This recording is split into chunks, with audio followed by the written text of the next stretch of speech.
Assalomu hurmatli tadbirkorlar, markirovka bo'yicha ko'plab savollar kelib tushgan.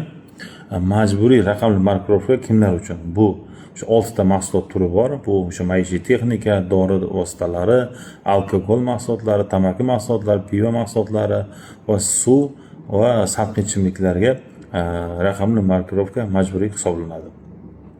Ya'ni o'sha ishlab chiqarishidan yoki import qilinishidan to oxirgi iste'molchigacha bo'lgan barcha yo'nalishlar majburiy raqam markirovka orqali nazorat qilib boriladi.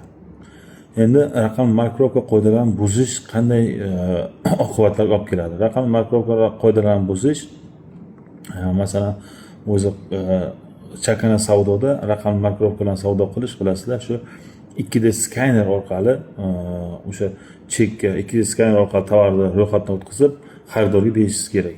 Xaridorga berganingizda o'sha 2D skanerdan o'tgan o'sha markirovka raqami xaridorga berayotgan chekingizda ham ko'rinib turishi kerak. Bu majburiy hisoblanadi. Endi aytishi mumkin ko'pchilik, men Paynet xolisda ishlayman, qanday qilib o'sha salqin ichimliklarni sotishim mumkin deyish mumkin.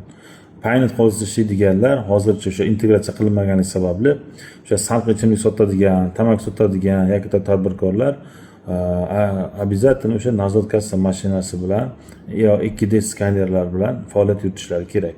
Ular Paynet xolisda faoliyat yurita olmaydilar. Boshqa faoliyat turlarida Paynet xolisda ishlayversangiz bo'ladi.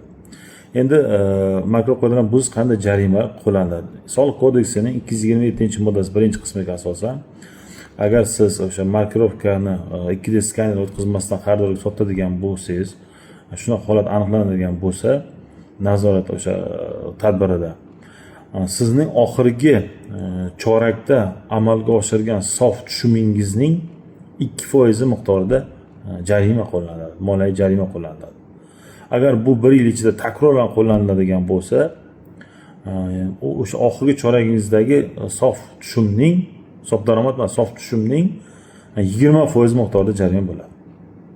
Shu uchun juda ehtiyot bo'lish kerak. Markirovkali mahsulotlarni, shu boya aytgan 6 turdagi mahsulotlarni обязательно e'tiborli bo'ling. O'sha 2D skanerdan ro'yxatdan o'tkazib soting.